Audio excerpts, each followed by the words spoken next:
Jaxi Seita male Nakupinda malevo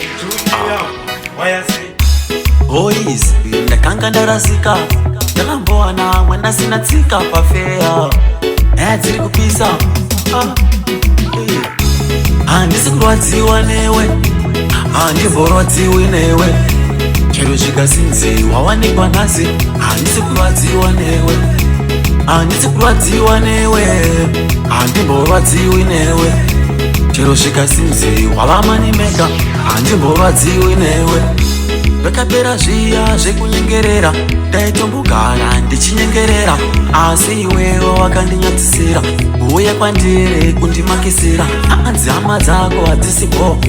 apa futi ndiwe futi usiripo kana mai vako hasipo ayo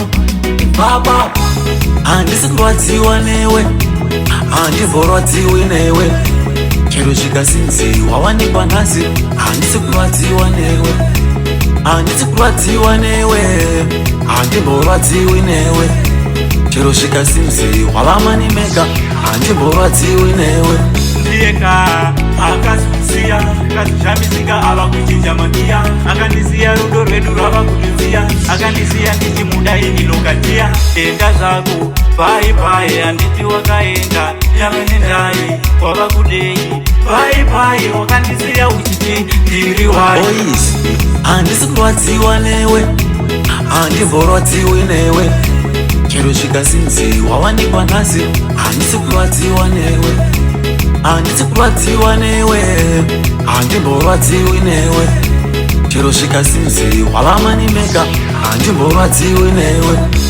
vakapera zviya zvekunyengerera ndaitombogara ndichinyengerera asi iwewo wakandinyatsisira uye kwandiri kundimakisira anzi hama dzako hadzisipo apa futi ndiwe futi usiripo kana mai vako hasipo ayo baba handisi kurwadziwa newe handimborwadziwi newe chero zvikasinzi wawanikwa nhasi handisi kurwadziwa newe